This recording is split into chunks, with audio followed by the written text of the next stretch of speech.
शंकर की कथा के जो प्रयोग हैं, भले दुनिया के लोग इसको टोटका कहते हो, दुनिया के लोग टोना कहते हो, वो दुनिया की सोच है, हमें उससे कोई फर्क नहीं पड़ता। पर इतना जरूर है कि मेरे वेद व्यास जी ने इस शिव महापुराण में एक एक उपाय अगर लिखा है, और संसार के व्यक्ति को अगर वो उपाय मिल रहे हैं और वो कर रहे हैं, तो उनका अगर लाभ हो रहा है तो मेरा शंकर ही कर रहा है। दुनिया भले इसको टोना कहे, टोटका कहे, उनकी मर्जी पड़े जो कहे, और दुनिया के लोग कितनी भी उंगली उठाए कोई फर्क नहीं पड़ता, क्योंकि एक उंगली अगर कोई उठाता है किसी पर, तो ये 3 उंगलियां उसकी ओर जाती है। पहले अपने अंदर झांक कर देखो कि तुम कैसे हो। अब दुनिया के लोग उसको उपाय को वो टोना कह दे, टोटका कह दे, पर शिव महापुराण का एक एक उपाय ये दुनिया के लोगों ने छुपा कर रख दिया था शिव पुराण को, पर शिव महापुराण के माध्यम से अब ये जो धीरे धीरे धीरे धीरे जनता के बीच में, जनमानस में पहुंच रहे हैं, और दुनिया के लोग जो उपाय कर रहे हैं उससे उनको जो लाभ मिल रहा है, उसकी सबसे बड़ी खुशी मेरे वेद व्यास जी को होगी कि मैंने जो लिखा था आज वो काम कलयुग में आ रहा है। फिर निवेदन करूंगा, ये सारे पत्र जो यहाँ पर आते हैं मैं यहीं छोड़कर जाता हूँ। आपको विश्वास ना होता हो तो इनमें सबके नाम लिखें, नंबर लिखें, आप आराम से उनसे मिल सकते हो, जुल सकते हो, सबके पत्रों का स्मरण कर सकते हो कि कितनी कृपा मेरा विश्वनाथ करता है। पर भरोसो दृढ़ इन चरण न करो, बस विश्वास अगर पक्का है तो परमात्मा को मिलने में देरी नहीं होगी। आज भी किसी ने कहा, गुरुदेव कथा कहाँ आपने, आज की कथा तो 11 से 2 है, और कथा आपने 22 और 23 तारीख की रात्रि को 10 बजे से 1 बजे तक रख दी, कौन सुनेगा?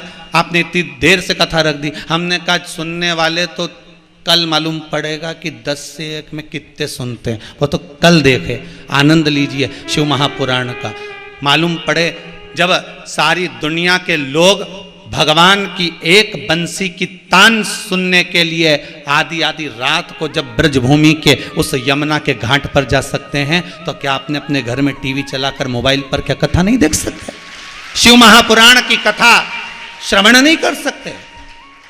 भगवान की पावन कथा का रस स्वादन स्मरण हो, क्यों ना करें? भजन का कोई समय नहीं होता, स्मरण का कोई समय नहीं। महाराज एक राख भभूत की भी कीमत बढ़ जाती है भगवान शिव से लगकर, एक शमशान की भस्म की भी कीमत बढ़ जाती है शिव से लगकर। तो क्या आप और हम भगवान से जुड़ेंगे, उनका स्पर्श करेंगे, उनको जल चढ़ाएंगे, उनको धतूरा चढ़ाएंगे, बेलपत्री चढ़ाएंगे, तो क्या हमारी कीमत नहीं बढ़ेगी? चोर को कुबेर बना देता है वो, चोर को कुबेर। क्यों ना कीमत बढ़े? जीवन में अगर दुख हो ना, तो एक बार शंकर की शरण में जरूर जाना, इस शिव महापुराण पर विश्वास कर कर एक बार उसका स्मरण जरूर करना। और अंदर मंदिर में भी तुम्हें शर्म आए, नहीं जा सकते, हमारे दोस्त क्या कहेंगे? आजकल फैशन है ना कि अगर मम्मी मैं पानी चढ़ाने जाऊंगा तो मेरे दोस्त मेरे ऊपर कमेंट करेंगे, क्या कहेंगे कि बताओ इतना पढ़ा लिखा जल चढ़ाने जा रहा है। अगर मैं अच्छे कपड़े पहनकर और इतनी टिपटाप रहने के बाद, इतनी पढ़ने के बाद भी अगर मैं मंदिर जाऊंगी तो मेरी सहेलियां क्या कहेंगी? अरे आग लगे बस्ती में, अपन रहो मस्ती में। इसमें एक पत्र है जिसमें एक माता ने लिखा है कि उसके बच्चे का जॉब नहीं था, वो बेटी हो गया, पत्र ढूंढूंगा तो समय लगेगा। जो बेटी हो तो हाथ उठा देना भाई, जिसने पत्र लिखा छोटा सा कि मेरे बच्चे का जॉब नहीं था और सरकारी जॉब लग गया, भेजा है किसी ने।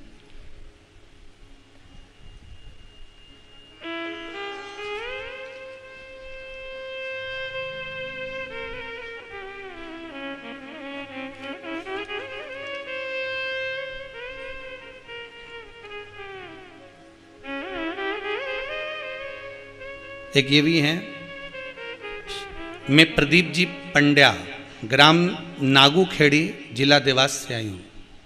प्रदीप जी पंड्या आप ही हैं? माइक दीजिए जरा इनको।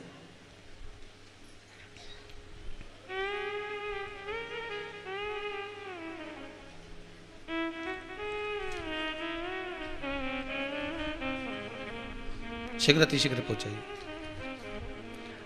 प्रदीप जी पंड्या जी, बहुत बहुत धन्यवाद। आप तो हमारे नाम राशि हैं, श्री बड़े बाबा की कृपा हुई है।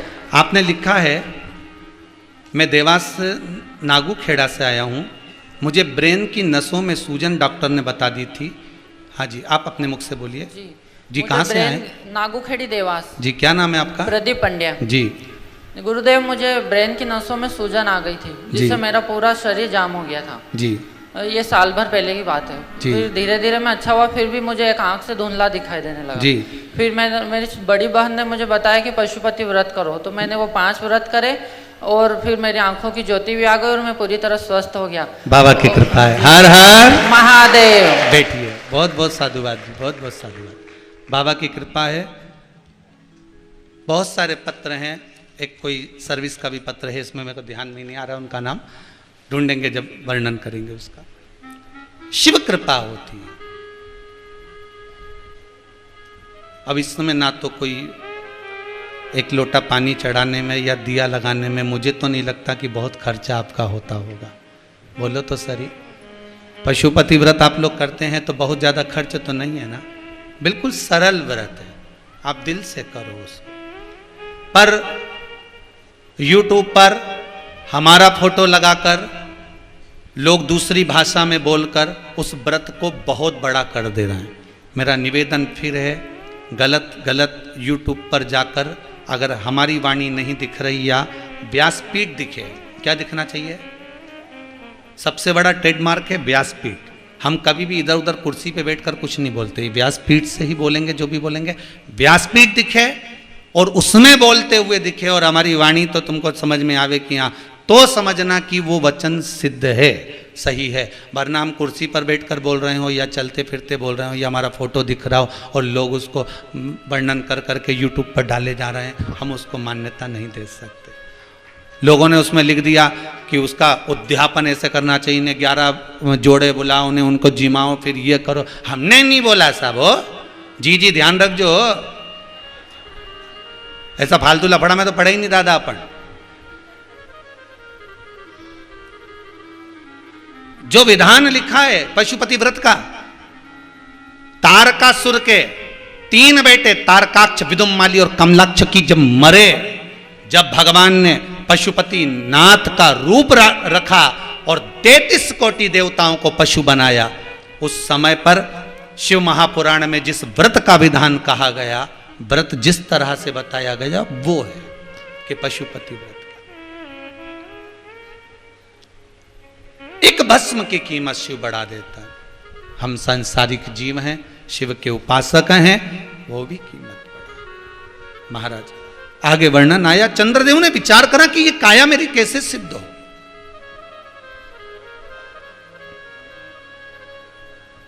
देव ऋषि नारद चंद्रदेव से कहते हैं, शंकर भगवान को भस्म समर्पित करो।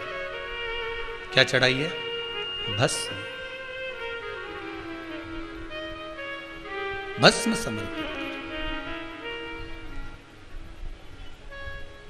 उस भस्म का जो प्ररूप है, उस भस्म का जो स्वरूप है, वो सुख देने वाला। महाराज भस्म शिव महापुराण की कथा में वर्णन किया था कि कितने तरह की भस्म होती है और कहां कहां चढ़ाई जाती है, उस भस्म का क्रम क्या। आप लोग अगर पहले नहीं सुने हैं तो उसको निकाल कर सुनना YouTube पर कि भस्म का क्रम क्या, भस्म का स्वरूप क्या। बखान क्या करूं मैं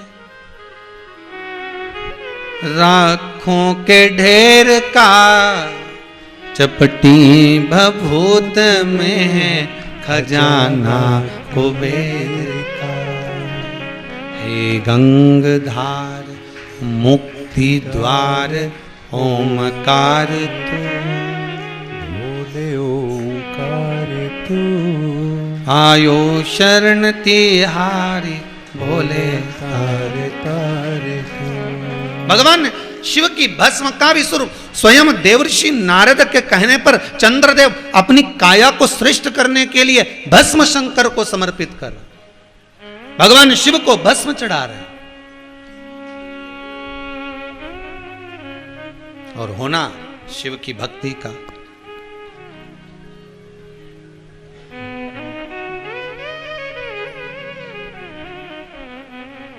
महादेव नमन चरणों में स्वीकार कीजिए, स्वीकार कीजिए, सबका किया है मेरा भी उद्धार कीजिए।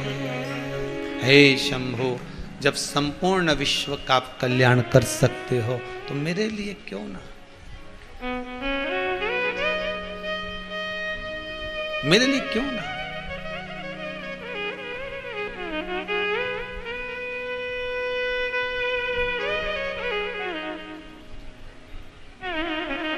हे शंभु, हे शंकर, हे त्रिकालदर्शी, हे कैलाश, बस कृपा आपकी हो, दया आपकी हो। और महाराज, करने वाला कोई दूसरा नहीं। शिव महापुराण का पूर्णिमा, शिव महापुराण की कथा कहती है, एक साहूकार की 2 बेटियां थी।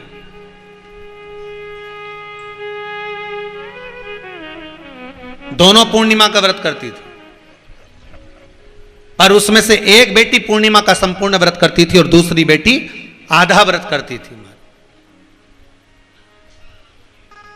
एक बेटी पूर्ण व्रत कर रही है और एक आधा व्रत कर रही है। एक निवेदन, भगवान की पूजन करो, अर्चना करो, भजन करो, कीर्तन करो, स्मरण करो, छोटा करो पर पूर्ण करो, जितना बन सके बस उतना।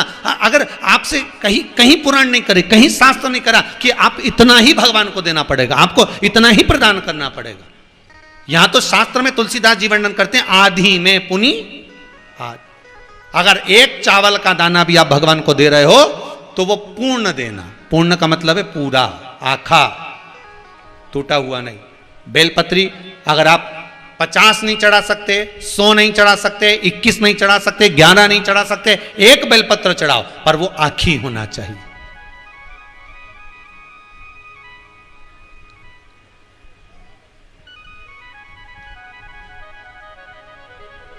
वो आखी होना चाहिए।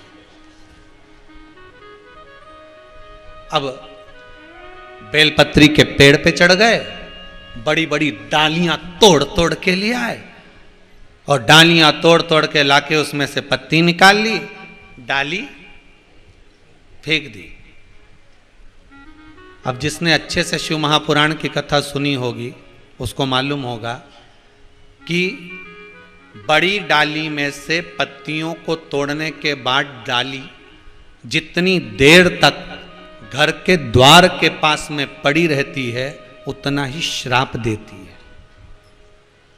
मालूम है कि नहीं मालूम आपको? क्यों भैया?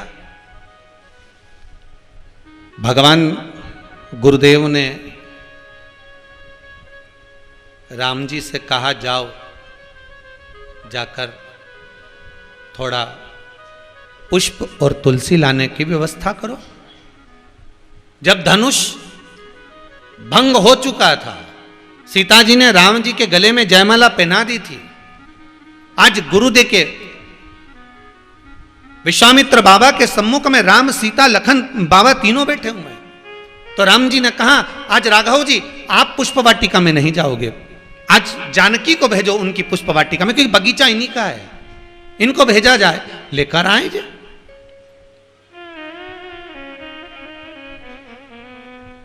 ये जाएं और पुष्प वाटिका से तुलसी लाएं, फूल लाएं, हमें सेवा करना है शालिग्राम जी की।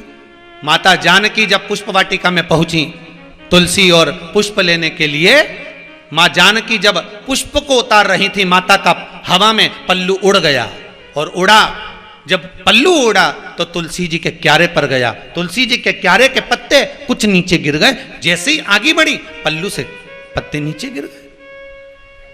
जानकी मैया फूल और तुलसा लेकर आई, राघव जी के हाथ में दिया, राघव जी ने गुरुदेव के हाथ में दिया। गुरु जी जैसे ही शालिग्राम जी को चढ़ाने लगे तो तुलसी के पत्ते रोने लगे। अब तुलसी के पत्ते रो रहे हैं। तुलसी के पत्ते जब रुदन कर रहे हैं, तुलसी के पत्ते जब रो रहे हैं तो पूछा गया, विश्वामित्र जी ने पूछा, आप क्यों रो रहे हो? आप किस लिए रो रहे हो? क्या हो गया? तुम्हारे रोने का कारण क्या है? क्यों रो रहे हो? तुलसी के दल कहते हैं कि जानकी मैया फूल और पत्ती लेकर तो आई, परंतु हमारी कई सहेलियों को जमीन पर पटक कर आ गई। सीता जी को इसका दोष लगेगा, क्योंकि हमसे विचलित करा है इनने। क्या करा जाए? जानकी जी को भेजा जाए वापिस। तुलसी के दल को जानकी मैया फिर जोड़े उस तुलसा जी के पौधे में। माता जानकी तुरंत गई, तुलसी के पौधे के पास जाकर निवेदन करा है माता जानकी ने, है तुलसी महारानी, है मां कृपा करिए, आपके दल आपके पत्ते आज मेरे साड़ी के पल्लू से नीचे गिर गए, क्षमा करिए, क्षमा करिए। वो माता ने उस दल को वापस लगाया।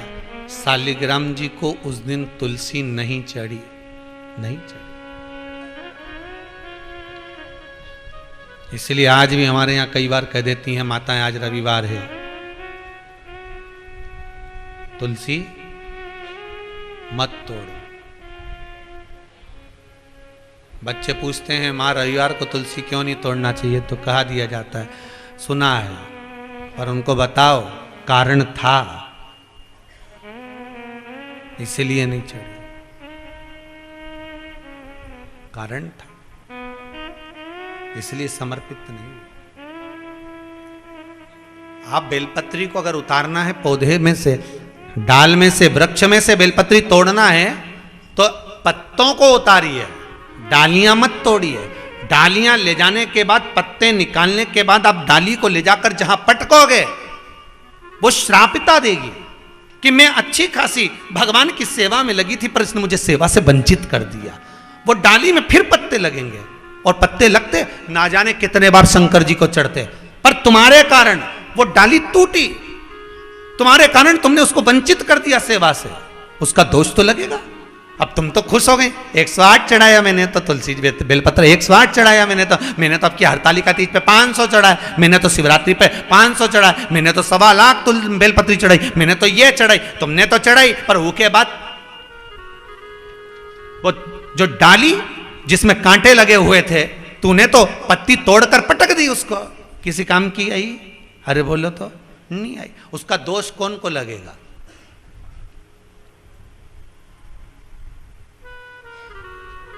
दोष किसको लगेगा? और ऐसा कोई नहीं जिसने ये गलती नहीं करी, बोलो तो सही, करी कि नहीं करी? गलती तो ऐसी हो जाती, उसका दोष लगता है। जितना समय तक वो पड़ी रहती है, 3 घंटे पड़ी रही या 4 घंटे तक वो डाली पड़ी रही, तो 4 दिन घर में क्लेश रहेगा, मानसिक टेंशन रहेगा। घर में तुमने अभी पूजन करी और पूजन करने के बाद इतनी टेंशन कहां से आ गई, इतना क्लेश। कई माताएं कहती हैं हमने पूजन करी गुरुजी, इसके बाद भी हमारे यहाँ तो बहुत टेंशन हो गया, इतना परेशानी, इतनी चिंता, यूं।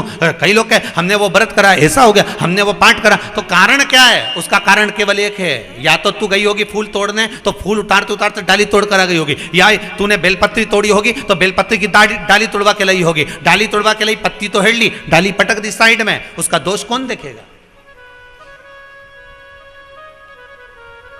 वो दोष है।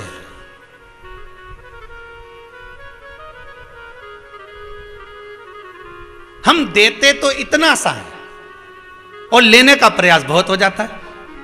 जब जब गणेश मंदिर जाए, जब तक जगदम्बा के मंदिर जाए, बिजासन पे जाए, देवास वाली तुलजा भवानी पे जाए, सलकनपुर जाए, जब जब माता के मंदिर जाए तो लेके तो इतनी सी चुंदड़ी गई नारियल में लपेट के, और वहां जब दी तो अरमान ये लेके बैठी है कि पंडित जी के पास इतना सा लड्डू आ रही है तो 2-4 मेरे को दे देंगे, देना प्रसाद, देना जरा प्रसाद। और पंडित जी ने जब इतना सा प्रसाद दिया ना, बताओ,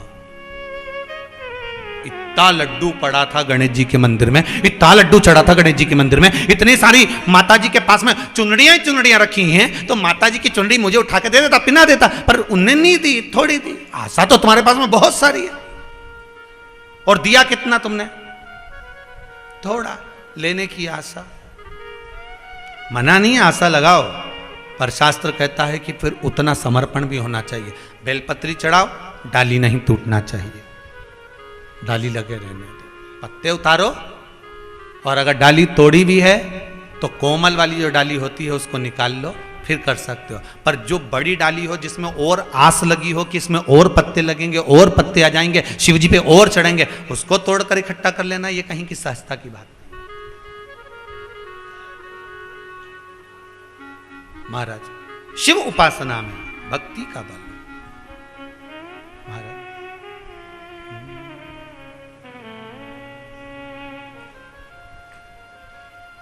भगवान शिव उपासना,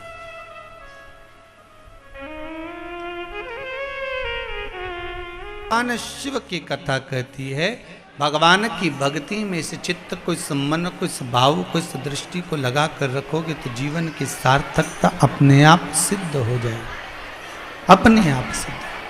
महाराज शिव कथा कहती है, एक साहूकार की 2 बेटियां महाराज, और साहूकार की 2 पुत्रियां। एक बेटी पूर्ण व्रत कर रही है और एक आधा व्रत कर रही है, अधूरा व्रत। एक पूरा व्रत कर रही है, एक आधा व्रत कर रही है। 2 बेटियां हैं। फिर निवेदन करेंगे, जो भी व्रत करो, जो भी प्रयोग करो, उसमें थोड़ा चढ़ाओ पर पूरा चढ़ाओ। एक बात हमेशा याद रखिए, मान लो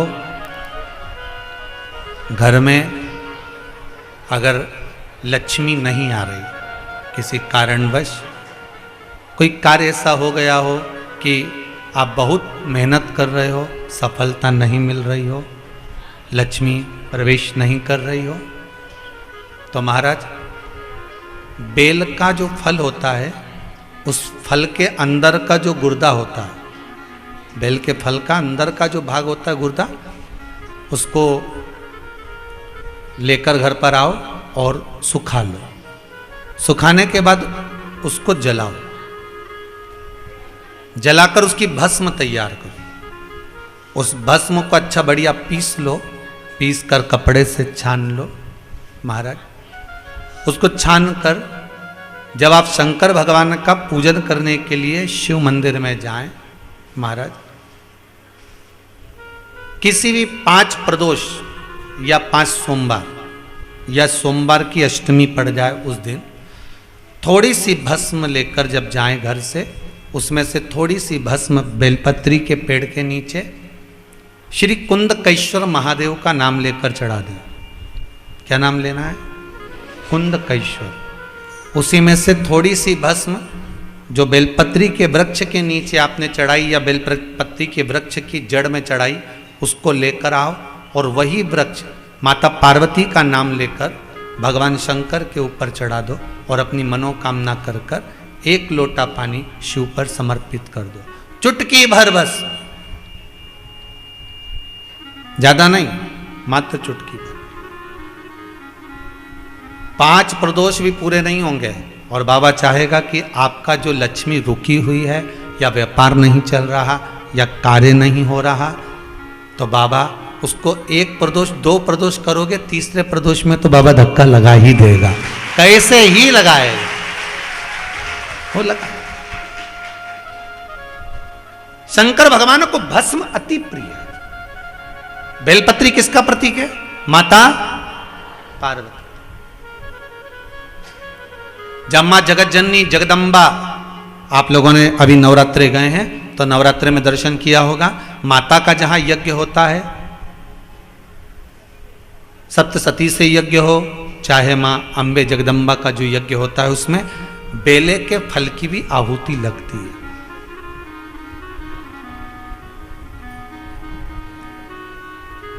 उस भस्म की बड़ी प्रबलता, बेल का जो गुर्दा होता है, उस गुर्दे की जो भस्म तैयार करी जाती है, उसका बड़ा महत्व है, बड़ा महत्व।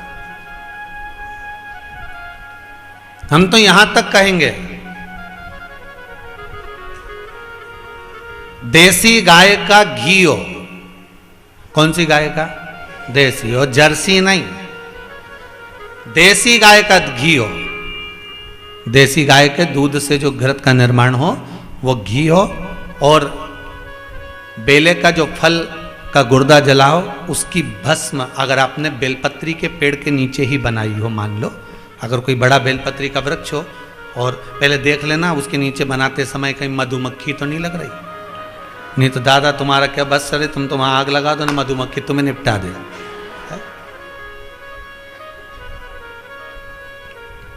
हो जाता है। एक बार हमारे वो कार्यकर्ता है ना बंटी जी, तो वो उनके परिवार के साथ में कहीं पिकनिक मनाने गए, और पिकनिक मनाने गए तो बढ़िया उन्होंने पेड़ के नीचे कंडा जलाया बाटी सेकने के लिए। अब ये तो सेक रहे थे बाटी, ऊपर से आ गई मधुमक्खी, इनको बना दिया डबल रोटी। सब पड़े हॉस्पिटल में। तो खबर मिली, हम लोग कथा में थे कि साहब ऐसा ऐसा हो गया। हमने कहा मधुमक्खियों ने आक्रमण कर दिया। हाँ, तो गए कहाँ थे? तो क्या पिकनिक मनाने गए थे? तो भोजन घर से नहीं ले गए? कि नहीं, घर से तो दाल ले गए थे, बाल्टी तो वहीं बनाई। अब बस वो इन्हें बाटी बनाई, उन्हें डबल रोटी सेक दी।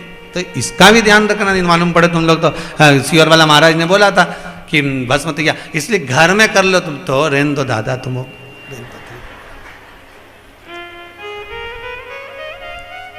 और उसका भी एक महत्व है। बेलपत्री के पेड़ के नीचे बेल के फल का गुर्दा की अगर थोड़ा सा भी सूखा हुआ कहीं बेल का फल का गुर्दा मिल जाए, उसको जलाकर उसकी भस्म तैयार करें। उस भस्म को पीस ले,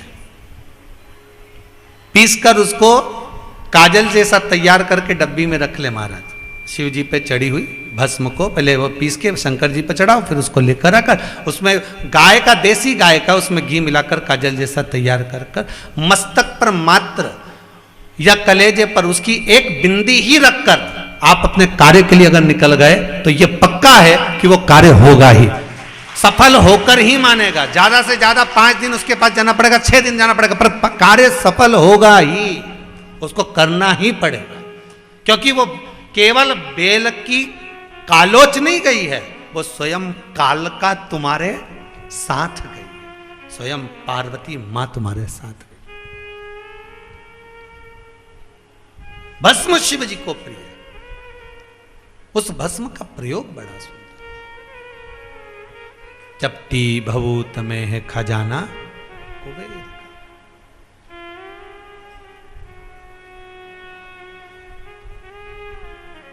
शंकर भगवान का अनुमोदन स्मरण शिव महापुराण की कथा कहती सुख देने वाला। कभी कभी भगवान का अगर स्नान कराने जा रहे हो शिव मंदिर में, या अपने घर पर भी आप शंकर जी का स्मरण कर रहे हो, प्रयास करा करो कभी कभी बाजार में से चंदन अगर मिल जाए लाल तो अच्छी बात है, नहीं मिले तो बेलपत्री की जो तुम डंडी और फेंक देते हो पत्ती तोड़कर, उसी डंडी को सुखा लीजिए और उसको पत्थर पे घिसकर उसका चंदन बनाकर पानी में मिलाकर शंकर जी को चढ़ा दीजिए। कोई विशेष कार्य के लिए बता रहे हैं, जब बहुत विशेष कार्य है, बच्चा एग्जाम देने बैठ रहा है या जॉब के लिए जा रहा है और नहीं हो रहा काम, तो उस बेटे से कह दे ये डंडी को घिस, बेलपत्री की जड़ को घिस और इसको घिसकर इसको पानी में मिला और पानी शंकर को चढ़ा। जब शिव और शक्ति का मिलन होगा तो तेरा काम भी वो शिव शक्ति पूर्ण कर ही देगा। शिव और शक्ति का मिलन, जैसे आपको पहले कहा था कार्तिक महत्तम की कथा में पहले वर्णन करा था कि सबसे अच्छा चंदन कौन सा वर्णन करा था? हरि चंदन। काय से बनाया जाता है? तुलसी की जड़ को घिसकर वर्णन करा था, आप लोगों ने सुना होगा हरि चंदन का। अभी ये तो चल रही है, कौन सी कथा चल रही है? पूर्णिमा शिव महापुराण की कथा चल रही है। इसके बाद में ये 23 को समापन हो जाएगी, शायद वो कथा 25 से है ना, क्योंकि वो कथा 25 से चालू होगी कार्तिक महत्तम की कथा, कार्तिक महीने की। तो उसमें प्रयास करेंगे कि बेलपत्री की जड़ के महत्व को और शमी के वृक्ष की जड़ के महत्व को और पीपल के जड़ की महत्व को समझें कि इन तीनों के जड़ की महत्वता क्या है। आपने अभी तक वृक्ष की महत्वता सुनी, पत्तों की महत्वता सुनी, पर इनकी जड़ की महत्वता क्या रही है, उस जड़ की महत्वता को सुनो।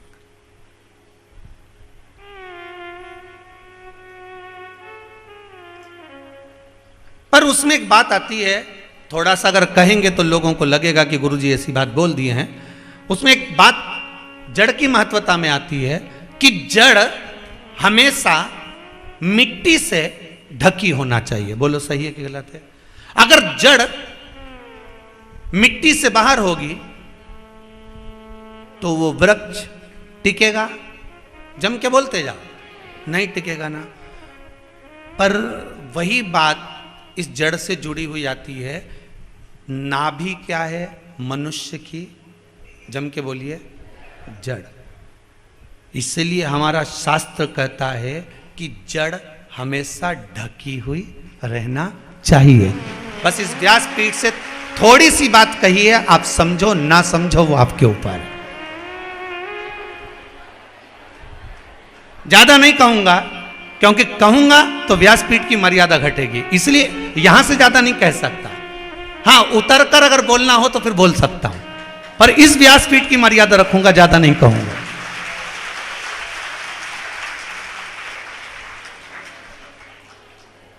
इस व्यासपीठ की मर्यादा रखूंगा, ज्यादा नहीं बोलूंगा। बोलूंगा तो नीचे उतर कर बोल सकता हूं। वृक्ष की जड़ मिट्टी में ढकी होगी तो वृक्ष खड़ा रहेगा, जड़ दिखेगी, वृक्ष टिकेगा नहीं।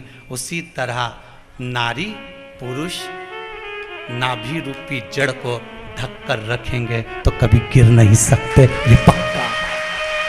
जड़ ढकी होना चाहिए। बस यहीं से समझ लो कि 25 तारीख वाली कथा क्या करने वाली है। अब इतने में समझ जाना, 25 से फिर अपन देख लेंगे इसको।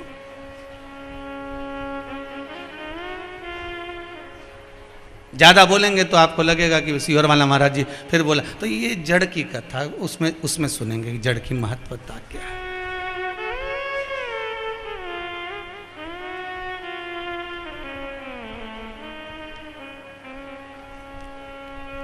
क्या होता है, कथा तो हम कहते हैं पर दुनिया के लोग उस कथा को इधर से उधर ले जाते हैं। इसलिए बहुत सोच समझ कर मर्यादा रखकर इस व्यासपीठ से बोलना पड़ता, बहुत ध्यान रखकर। पर छोटी छोटी बात से तुम समझ जाते हो, इसकी मुझे बहुत प्रसन्नता है। सबसे ज़्यादा खुशी इस बात की है कि हमने इतना सा बोला और आप उतनी देर में समझ गए। पूरे विश्व का कल्याण हो, यही चाहते हैं।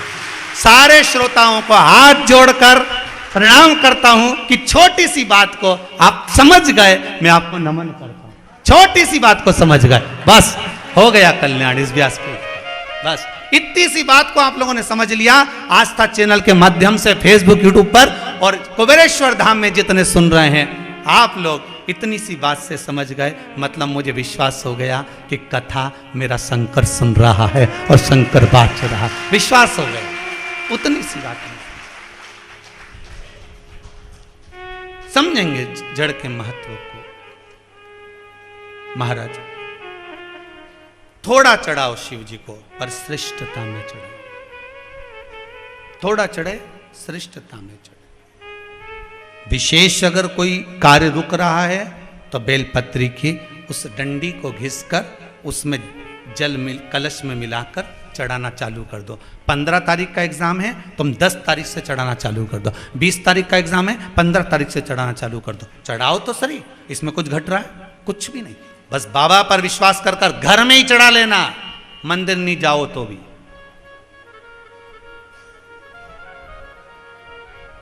घर में ही जो शिवलिंग हो छोटा सा, उसी पर समर्पित कर ले। आप विश्वास रखकर करना, बाबा करें। साहूकार की 2 बेटियां, एक पूर्ण व्रत करती है, एक आधा व्रत करती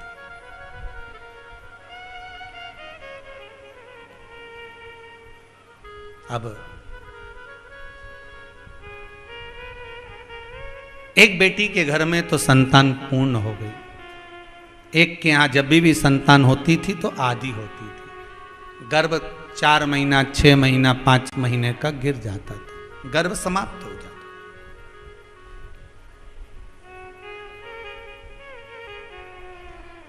जब गर्भ समाप्त हो रहा है, बार बार कष्ट हो रहा है, बार बार तकलीफें आ रही, क्या करा जाए? बहन ने अब की बार फिर गर्भ धारण करा। इसको नहीं मालूम कि यह गलती क्या कर रही है, ऐसा हमको भी भान नहीं हो पाता। अपनी त्रुटि को, अपनी गलती को, अपने गलत स्वभाव को, अपने गलत व्यवहार को, अपनी गलत सोच को, अपने गलत विचार को हम नहीं जान पाते। क्यों? क्योंकि हमारी दृष्टि में हम दूसरे की गलत सोच, गलत विचार, गलत दृष्टि देख रहे होते। हम गलत सोच, गलत विचार दूसरे के देख रहे हैं, पर अपने अवगुण नहीं देखे।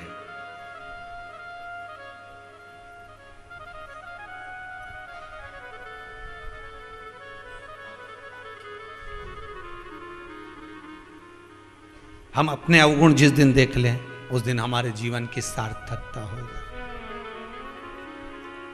फिर तो परमात्मा को भी अंत समय प्रभु आना पड़ेगा, अंत समय प्रभु आना पड़ेगा, आकर वचन निभाना पड़ेगा, आकर वचन निभाना पड़ेगा। आए ना आए प्रभु कुटुंब हमारा, आए ना आए प्रभु कुटुंब हमारा, आए ना आए प्रभु कुटुंब कबीला, आए ना आए प्रभु कुटुंब कबीला। भक्तों के प्रभु आप सहारा, भक्तों के प्रभु आप सहारा,